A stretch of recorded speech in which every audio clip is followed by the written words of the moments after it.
Vemulawada rural మండలం హనుమాజీపేట గ్రామంలో విరాట్ హిందూ సమ్మేళనం ఘనంగా నిర్వహించారు. బ్రాహ్మణుడి పాఠశాల ప్రాంగణంలో ఆదివారం జరిగిన ఈ కార్యక్రమానికి పరిసర గ్రామాల నుంచి పెద్ద సంఖ్యలో ప్రజలు హాజరయ్యారు.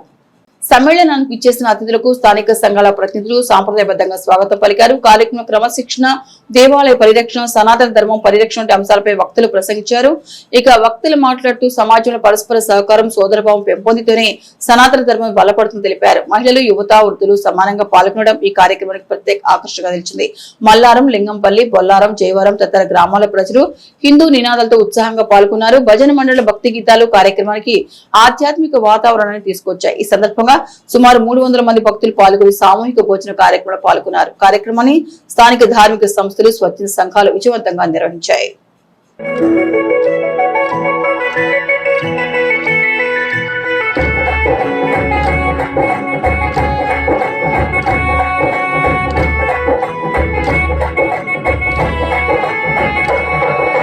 రఘుకుల తిలకారా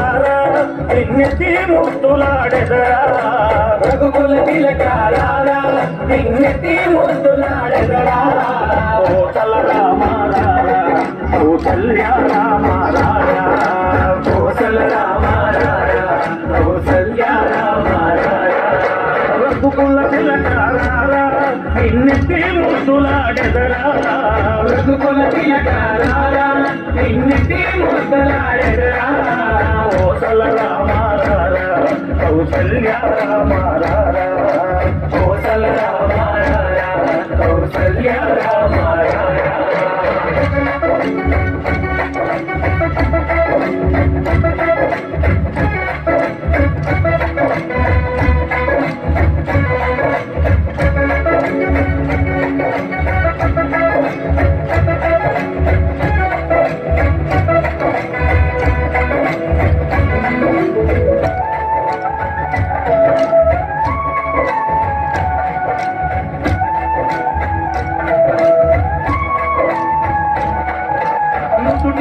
సూరి తిలకం తిరునవ్వులు చిందే అతరం ఎన్ని గిన్నెలో పాలు అవి నీకై ఉంచితిరారా ఎన్ని గిన్నెలో పాలు అవి నీకై ఉంచితిరారా అల్లరి చేయగమాని నువ్వారగించగారా అల్లరి చేయగమాని నువ్వారగించగారా రఘుకుల తిలకారా విన్నతి ముద్దులాడెదరా రఘుకుల తిలకారా విన్నతి ముద్దులాడెదరా కోసల రామారారా కౌసల్య రామారారా కోసల రామారారా కౌసల్య రామారారా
హిందూ సమ్మేళన వచ్చేసినటువంటి పెద్దలకు, గౌరవనీయులు, స్టేజిపై ఉన్నవారికి, వేదిక ముందున్నటువంటి మన హిందూ బాంధవులందరికీ స్వాగతం, సుస్వాగతం.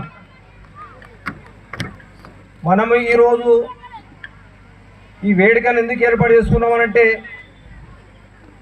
మన తాతల కాలంలో బ్రిటిష్ వారు పాలించిన రోజుల్లో మన హిందువులము ఎక్కడ కనిపించకుండా చాలా ఇబ్బందులు పెట్టిర్రు. మా తల్లిదండ్రులు మమ్మల్ని చదివించకుండా మీ తల్లిదండ్రులు మేము చదివించడం, విద్యావంతులను చేసినాం. కాబట్టి మళ్ళీ మనము మన మతాలను మార్పిడి చేసుకుంటూ మన హిందువులను తక్కువ చేసుకుంటున్నాం. కాబట్టి మన హిందూ ధర్మాన్ని కాపాడుకోవాలంటే మనమందరం ఐక్యత ఒకటి కావాలి. ఎందుకంటే ఇద్దరిని అంటే వద్దు, ఒక్కరిని అంటే ముద్దు, అంటే ఈ ఒక్కరిని అనుకుంటూ పోతే మన హిందువులను తగ్గిస్తున్నాం. కాబట్టి ఇక్కడ నుంచి ప్రతి కుటుంబంలో 2-3 పిల్లలు కనవలసిందే. కాబట్టి ప్రతి హిందువు ఐక్యతగా కలిసి కట్టుగా పార్టీలను పక్కకు పెట్టి మనమంతా ఐక్యమత్యంగా ఉండాలని సభా వేదికంగా మిమ్మల్ని అందరినీ కోరుకుంటున్నాను. ఎందుకనంటే మనము ఈ పార్టీలు ఇవి మనది రామరాజ్యం కాబట్టి రామరాజ్యాన్ని కాపాడుకోవాలని మీ అందరికీ శిరస్సు వంచి నమస్కారం చేస్తున్నాను. జై శ్రీరామ్. సుగుణాలు, తర్వాత మన శరీరంలో ఒక రకమైనటువంటి పౌరుషత్వం ఇవన్నీ ఉంటే హిందువులు అద్భుతమైనటువంటి స్థానంలో ఉంటారు భవిష్యత్ కాలంలో. ఇందులో ఏమాత్రం కూడా సందేహం లేదు లేదు లేదు. ఒక్కటి చెప్పి ముగించేస్తా.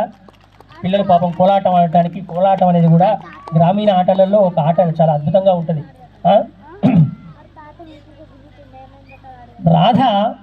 రాధ అంటే జీవుడు, కృష్ణ పరమాత్మ అంటే పరమాత్మ.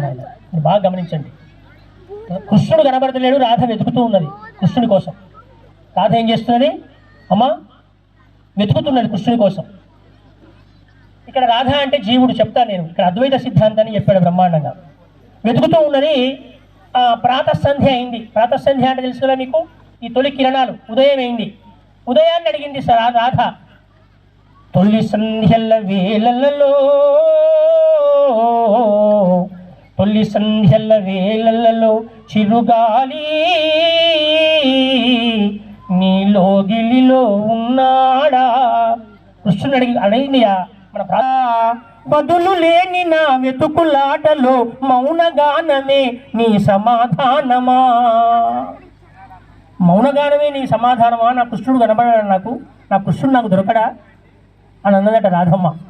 రాత్రి అయింది, చీకటి ఇప్పటిలాగా, చుక్కలు పొడిచాయి. ఎక్కడికి చిరునవ్వు, ఒక నవ్వు వినబడింది. అది నవ్వా, అది నవ్వేనా అనుకున్నది రాధమ్మ. అప్పుడు కృష్ణుడు అవతరించి అప్పుడు వస్తున్నాడు. ఏమని అంటే, కృష్ణుడు వస్తున్నాడు. ఆయన అది నవ్వే నవ్వే మోహన మురళి కృష్ణుని పెదపులపై విరిసిన పువ్వే,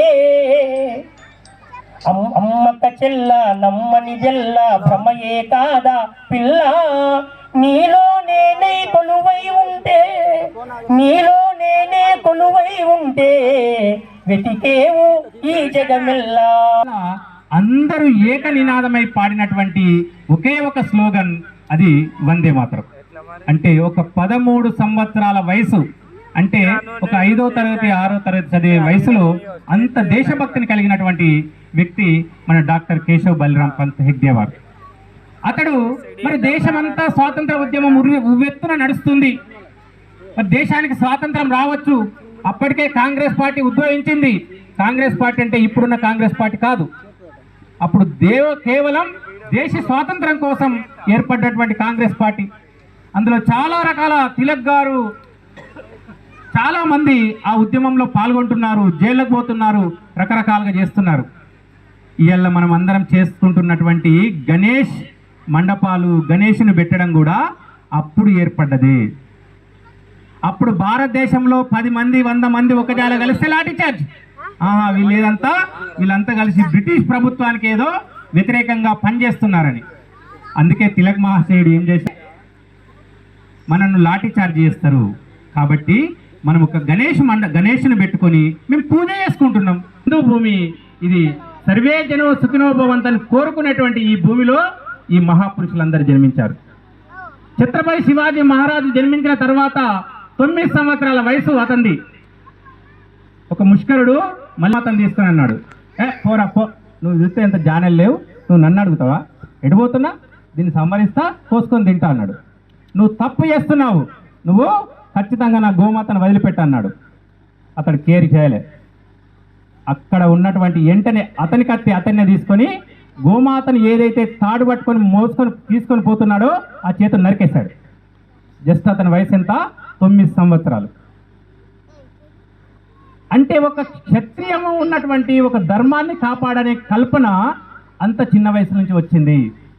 ఆ ఛత్రపతి శివాజీ మహారాజు అప్పటి నుంచి తన యుద్ధాన్ని ప్రారంభిస్తే అతడు బతికిన చాలా తక్కువ రోజులు, అతడు బతికిన సంవత్సరాన్ని మొత్తాన్ని కనుక మనం గంటలలో లెక్క వేస్తే 60% అతడు గుర్రం గింతంగరి సంస్థ స్థాపించినటువంటి వ్యక్తి డాక్టర్ కేశవరావు బలరాం పంత్ హెడ్గేవార్.